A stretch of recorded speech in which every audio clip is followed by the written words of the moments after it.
하나님 말씀은 스가랴 4장입니다. 스가랴 4장 10절 말씀부터 다시 보도록 하겠습니다. 스가랴 4장 10절입니다. 작은 일들의 날이라고 멸시하는 자가 누구냐? 스룹바벨의 손에 다림줄이 있음을 보고 사람들이 기뻐할 것이다. 이 일곱은 온 땅을 두루 살피는 여호와의 눈이다. 내가 그에게 물었다. 그 등잔대 오른쪽과 왼쪽에 있는 이 두 올리브 나무는 무엇입니까? 나는 다시 그에게 물었다. 금빛 기름이 흘러내리는 두 금대롱 옆에 올리브 나무 가지 둘이 있는데 그것은 무엇입니까? 그랬습니다. 네. 여기 10절 다시 보시면 작은 일들의 날이라고 멸시하는 자가 누구냐? 그랬습니다. 지금 스룹바벨이 그 성전 건축을 시작하는데요. 어제도 말씀드린 것처럼 70년 전이죠. 약 70년 전에 그 솔로몬 성전을 직접 본 사람들이 있습니다. 지금 여기 살아있는 그 유다 백성들 중에 70년 전에 그 솔로몬 성전을 직접 목격한 사람들은 그 기초석을 놓을 때 통곡을 했습니다. 에스라 3장 12절에 보면 아마 통곡을 했어요. 왜? 너무 기뻐서? 아닙니다. 너무나 이거 마음이 괴로운 거죠. 에스라 느헤미야. 에스라 3장 12절 한번 읽어보시겠어요?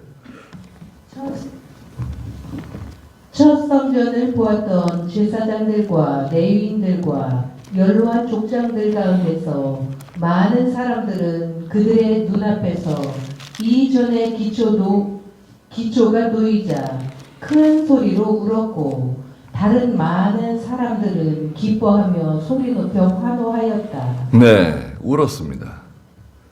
통곡했어요. 왜 그랬을까요? 우리 송정교회 처음에 건축 시작할 때 우리 울지는 않은 것 같아요. 집에 와서 울으신 분 계실지 모르죠.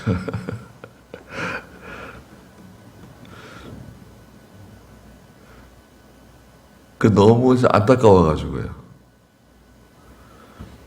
과거의 솔로몬 성전에 비교하면 참 너무나 보잘것없고 너무나 참 괴롭고 안타깝고 야 이게 정말 꿈이냐 어떻게 이럴 수가 있는가 우리가 하나님 앞에 너무나 잘못해가지고 참 이렇게 비참하게 되었구나 그 탄식 비통함이죠. 울었습니다. 그리고 하나님의 일에 대해서 하나님의 일이 처음에는 학개서 2장 앞에 학개서 2장 3절에 보시면 하나님의 일이 처음에는 작아 보여요. 영광도 없고 이거 보잘것없는 것처럼 느껴질 때가 있어요. 하나님의 일이라고 하는 게 그 학개서 2장 3절도 한번 읽어보시겠어요? 너희 남아있는 사람 중에 누가 이전에 처음 영광을 보았느냐? 이제 이전이 너희에게 어떻게 보이느냐? 너희 눈에 이것이 아무것도 아닌 것처럼 보이지 않느냐? 네. 이건 아무것도 아닌 것처럼 보여요. 하나님의 일이 우리가 믿음으로 하고 또 하나님의 뜻에 순종하면서 하고 많은 희생을 들여서 하지만 보잘것 없습니다. 보통 우리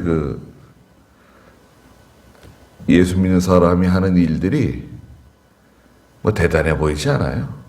세상 사람들이 볼 때는 저거 아무것도 아닌 것 같고 훅 불면 날아갈 것 같고 뭐 할 수 없는 사람들이 모여가지고 실력도 없는 사람들이 돈도 없는 사람들이 뭐 하겠다고 저런다. 비웃어요. 교회를 비웃고 성도를 비웃고 예로부터 그랬습니다. 노아가 방주 지을 때 사람들이 노아를 존경했을까요? 저 늙은이 미친 늙은이에요. 완전히 미쳤어. 자기만 미친 게 아니라 와이프도 미쳤고 아들들도 미쳤고 아니 자기 집은 자부들도 다 전염돼가지고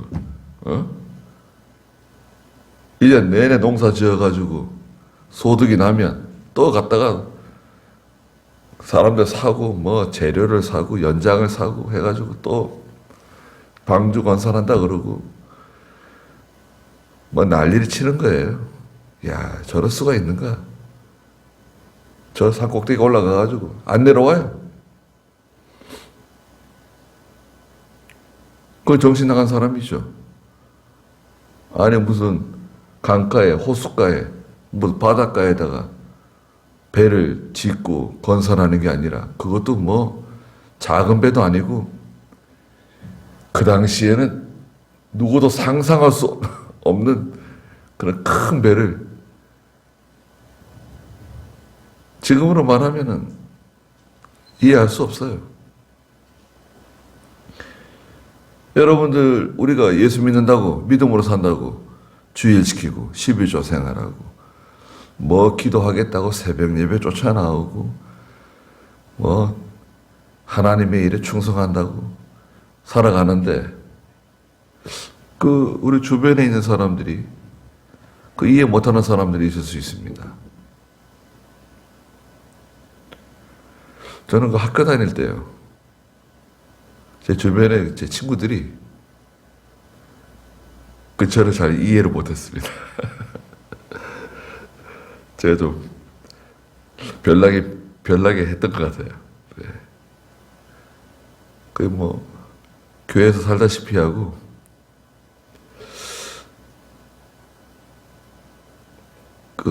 별로 좋아하지 않았어요. 근데 결과적으로 볼 때요. 시간이 오래 지나서 볼 때 참 하나님께서 얼마나 은혜를 많이 주셨는가 그런 생각을 많이 합니다. 하나님의 일이 믿음으로 하는 일이 여기 10절에 있는 것처럼 작은 일들의 날이라고 멸시하는 자가 누구냐? 그건 작게 보이고 보잘것없어 보이고 힘이 없어 보이고 그러나 스룹바벨의 손에 다림줄이 있음을 보고 사람들이 기뻐할 것이다. 스룹바벨의 손에 다림줄이 딱 잡혀 있어요. 다림줄은 어제도 말씀드린 것처럼 건축할 때 그죠?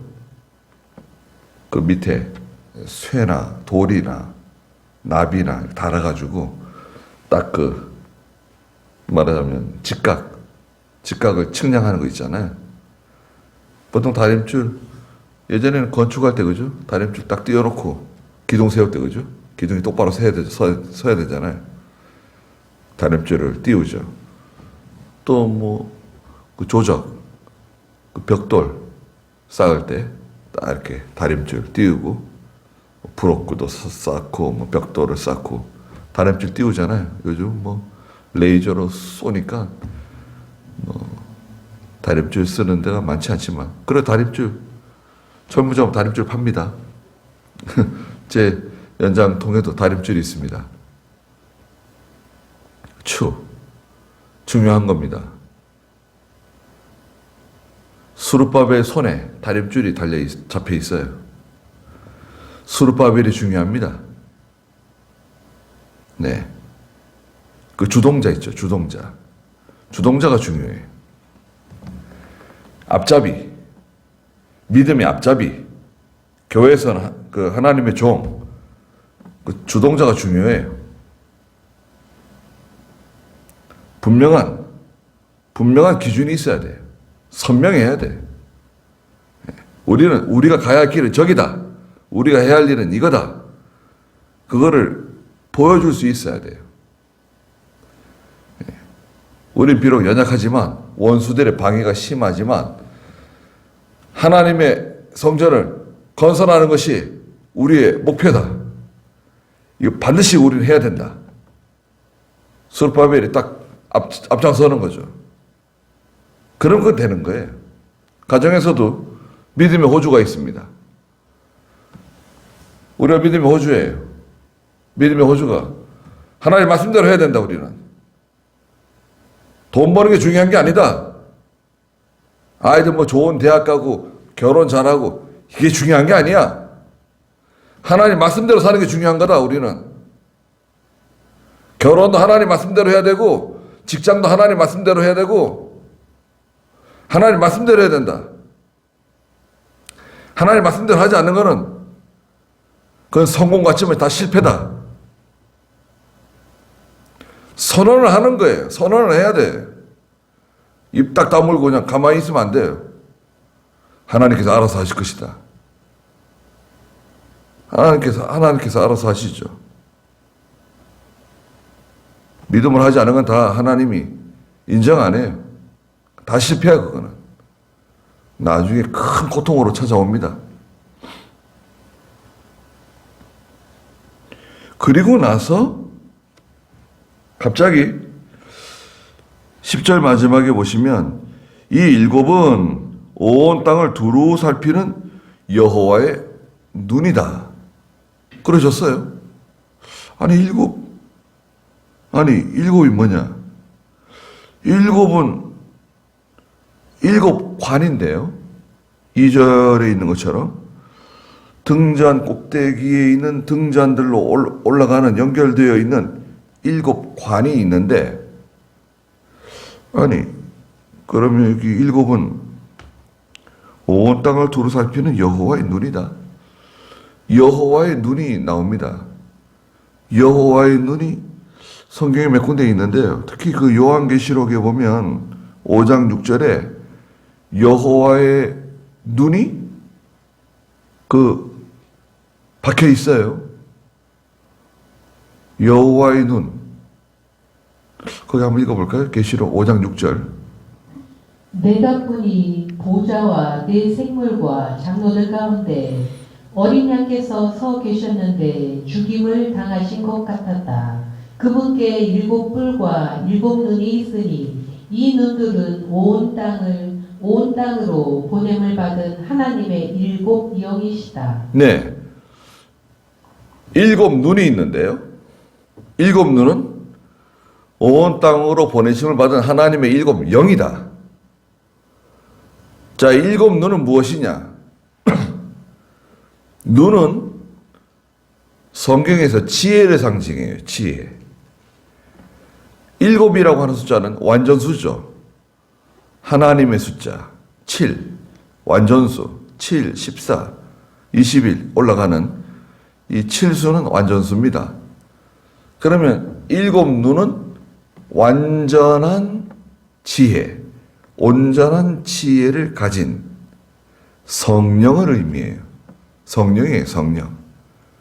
일곱 눈은 하나님의 영인데, 하나님 영이라 그랬잖아요. 요한계시록 6장에 5장 6절에서 하나님의 영, 일곱 눈, 완전한 지혜, 성령을 상징한다. 그러면 일곱은 온 땅을 두루 살피는 여호와의 눈인데 수르바벨이 다림줄을 가지고 지금 건설하고 있는 이 하나님의 전, 사람의 눈에는 보잘것 없지만 거기 누가 계신다는 거예요? 성령께서 함께 하신다는 거예요. 성령께서 함께 하시는 전. 그러면은 결과적으로 답은 뭔가요? 고린도전서 3장 16절에 너희 몸은 너희 것이 아니라 하나님의 전, 곧 성령께서 거하시는 전이라는 것을 왜 알지 못하느냐? 성도의 몸이, 우리 몸이, 이 육체가요, 성령께서 내주하시는 성전이라는 거예요. 우리 몸이. 그러면, 거기도 읽고 가시자고요. 고린도전서 3장 16절. 네. 고린도전서 3장 16절입니다. 너희가 하나님의 성전인 것과 하나님의 성령께서 너희 안에 계시는 것을 알지 못하느냐? 누구든지 하나님의 성전을 멸하며. 네. 우리의 몸이죠, 몸. 예수 그리스도를 영접하고 하나님을 믿는 거듭난 중생한 성도 속에는 누가 계시는 거죠? 성령께서 계시는 거예요. 성령이 어디 계십니까? 성령이 어디 계시냐? 우리 속에. 마음에 계시다고 그러죠, 마음에. 그래서 성도의 마음을 성령의 좌소라고도 말합니다. 성령의 좌소, 마음. 근데 이 마음은 깨끗하지가 못해요. 우리의 마음이. 우리 마음이 성령에게 온전히 이용당하는 상태, 가령 100% 성령께 이용당하고 있다. 그걸 뭐라 그럽니까? 그걸 성령 충만이라 그러는 거예요.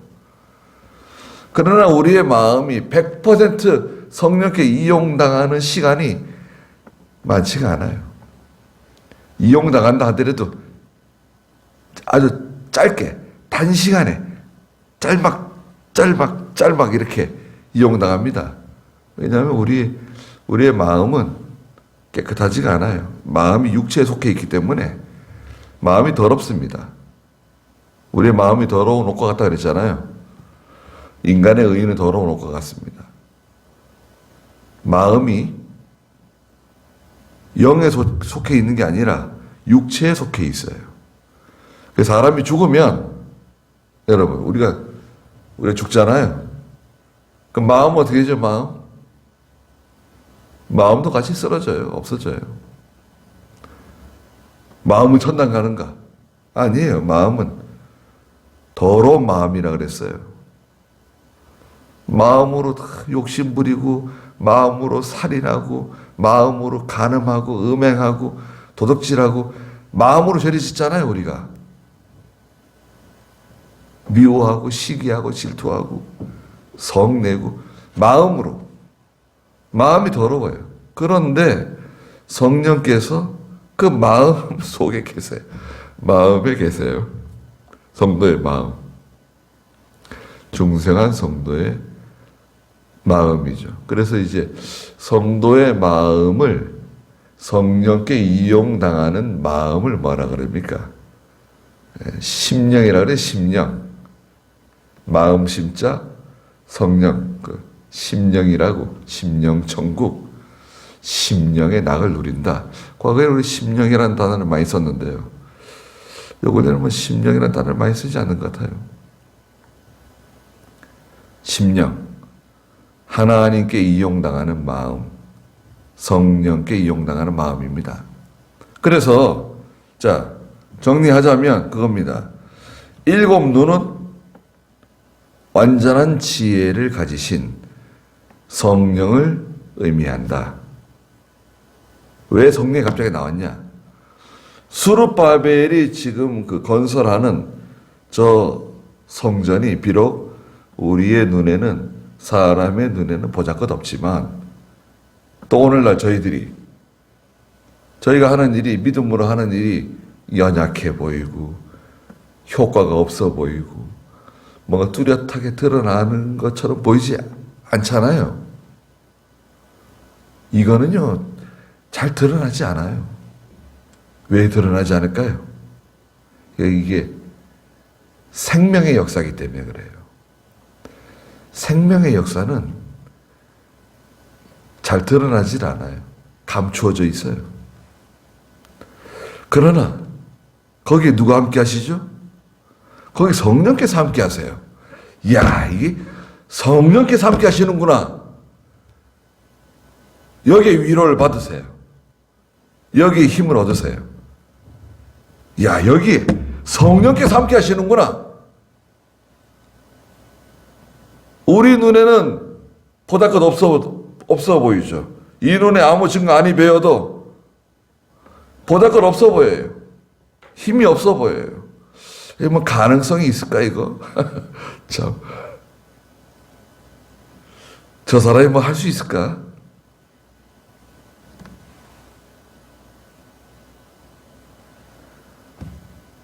그렇지만 그 사람 속에 그 믿음 안에 성령께서 함께 하시거든요. 그 성전에 성령께서 함께 하세요. 그러니까 거기 희망이 있는 겁니다. 우리가 위로를 받는 거예요. 거기에 소망을 두는 거예요. 그리고 우리는 보통 이제 쉬운 말로 하나님이 함께 하신다 그러죠. 하나님이 함께 하신다. 맞는 말이에요. 성령께서 함께 하시는 거예요. 일곱 눈, 온 땅을 두루 살피는 여호와의 눈이다. 하나님의 눈을 회피할 수 없어요. 도망칠 수 없어요. 빠져나갈 수 없어요. 온 땅을 두루 살피기 때문에 그 속을 다 들여다보세요. 예. 히브리 4장에서 혼과 영과 및 관절과 골수를 찔러 쪼갠다. 그 속에 감춰져 있는 모든 그 죄를 다 드러내시는 거예요. 끄집어내시는 거예요. 그리고 우리 속에 그 욕심, 무슨 의도를 가지고 그 일을 하려고 그러느냐? 무슨 의도를 가지고 그 사람을 만나려고 그러느냐? 무슨 의도를 가지고 거기에 가려고 하느냐? 의도를 살피세요. 의도. 그 속에 감추어져 있는 마음속 저 깊은 곳에 숨겨놓은 그 항아리 속에 담겨 있는 것을 하나님은 알고 계시는 거죠. 내 마음속에 이런 게 감춰 있구나. 이런 마음을 가지고 하는 거구나. 다 알고 있어요. 그러니까 이거 뭐 참 너무나 보잘것없고 추하죠. 추해. 하나님께서 우리 마음속에 있는 것, 자 봐라, 네 마음속에 이런 것들이 있다. 다 드러내시면은 아유, 우리는 얼마나 참 부끄러울까요? 그때 스가랴 선지자가 11절에 내가 그에게 물었다. 등잔 때 오른쪽과 왼쪽에 있는 이 두 올리브 나무는 무엇입니까? 자, 등잔대가 있는데 등잔대 옆에 좌우에 있는 두 올리브 나무, 감람나무 3절에 있잖아요. 그 오른쪽과 왼쪽에 있는 그 두 감람나무, 올리브 나무의 정체가 뭡니까? 물었어요. 그리고 재차 2절, 12절에 나는 다시 그에게 물었다. 그 금빛 기름이 흘러내리는, 자, 이거 보세요. 등잔대에서 기름이 막 절처 흘러내리는데요. 기름이 무슨 기름이죠? 금빛 기름이에요. 예. 그 기름은 뭘 상징한다 그랬습니까? 진리와 영감이다. 진리와 영감. 금빛 기름이 절처 흘러내리는데 그 두 금 대롱 옆에 있는 그 올리브 나무 가지 둘, 그 올리브 나무 가지 둘의 정체가 무엇입니까? 재차 물었어요. 그러니까 그 스가랴 선지자가요, 선지자지만 착해요. 순진해요. 하나님께 우리가 기도할 때는요, 순진하게 기도해야 돼요. 뭐 고상하게 무슨 고상한 단어를 쓰고 그렇게 기도하는 게 아니라 순진하게 기도해야 됩니다. 여러분, 제가 기도하는 거 있잖아요. 저도 뭐 기도 잘 못하는데 저는 순진하게 기도하려고 애를 씁니다. 솔직하게. 저희 아버님께서요, 저희 아버님 얘기를 해서 좀 죄송하게 됐습니다. 저희 아버님이 기도하실 때요, 예전에 그렇지 않으셨는데, 예전에 그렇게, 뭐 이렇게 교회에서 공중기도 하시고 이럴 때는 그렇게 기도하지 않으셨는데, 점점 연세가 드실수록 기도하는 스타일이 좀 바뀌었어요. 창원교회에서 이렇게 기도할 때 들어보면요, 이제 공중기도 하러 나타령 집사 나서 기도하시오. 그러면 이제 나서 기도하시잖아요. 근데 하나님 이렇게 해주세요. 이렇게 해주세요. 무슨 아이처럼 기도를 하더라고요. 그래서 저 속으로, 아니 아버지는 왜 좀 점잖게 기도하지 않으시고 뭘 해주세요. 뭐 이렇게 그렇게 왜 기도를 할까? 제가 좀 이해가 잘 안 됐습니다. 그런데 제가 가끔 생각하면요, 제 아버지께서 그렇게 기도하시려고 애를 쓰신 것 같아요. 점잖게 뭐 이렇게 기도하는 것보다 하나님께 그 집에서 아이가 아빠한테 뭘 좀 해주세요, 뭘 좀 사주세요, 뭐 말하는 거 있잖아요. 얼마나 솔직하고 얼마나 진실합니까? 물론 이렇게 공중기도할 때는 좀 내용이 좀 다르지만 그래도 솔직하고 순진하게 기도하는 거죠. 스가랴 선지자가 모르는 거 모른다고 하나님께 물어보는 거예요. 이건 무슨 뜻입니까? 이건 무엇입니까? 그 2번씩이나 물어봤어요. 그러니까 13절에 그가 내게 대답하여 말하기를, 아니 너는 이것들이 무엇인지 알지 못하느냐? 책망하는 게 아닙니다. 스가랴 선지자 속에 그 호기심, 그 영적 갈증이 있어요. 영적 갈증. 하나님이 하시는 일을 알고 싶어하는, 하나님의 뜻을 알고 싶어하는, 말씀을 이해하려고 하는 그 갈증이 있어요.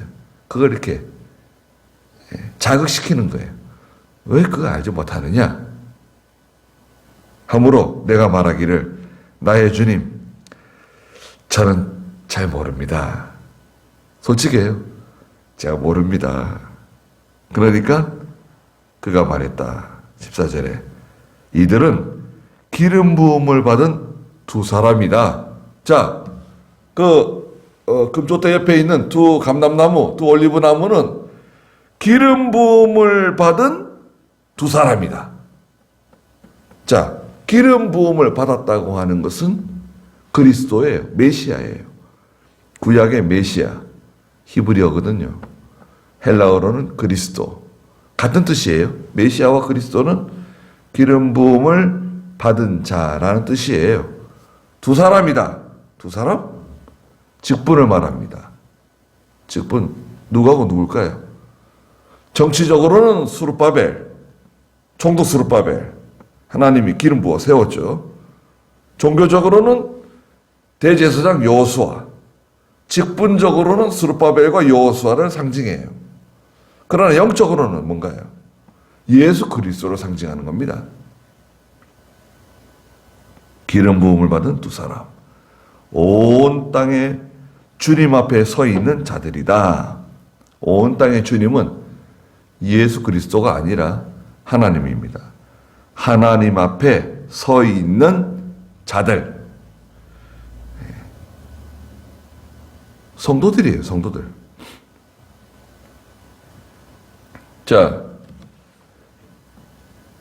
금촛대가 있죠? 금촛대가 있고 금촛대에 4개의 관이 촛대 끝에 있는 잔으로 연결되어 있고 금촛대 좌우에 2 감람나무가 서 있다. 2 올리브나무가 서 있고 그 올리브나무에서부터 그 촛대로 금빛 기름이 쫙 들어가는 거죠.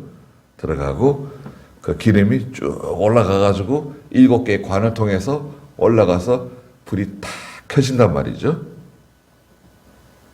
이 전체는 한마디로 말하면 이 성전 건축이고 신약 시대의 하나님의 교회를 상징하죠. 교회입니다. 얼마나 아름답습니까? 그리고 그 속에 누가 계십니까? 그 속에 7 눈이신 하나님의 눈, 완전하신 성령께서 함께 하신다. 그러니까 우리가 은혜 받고 하나님 말씀으로 충만하고 은혜 받으면 불이 탁 들어오는 거예요. 내 속에 불이 켜져요. 어둠이 다 물러가고 힘든 거, 어려운 거, 우울한 거, 괴로운 게 다 물러갑니다. 하나님의 위로가 함께 하세요. 하나님 힘을 주세요.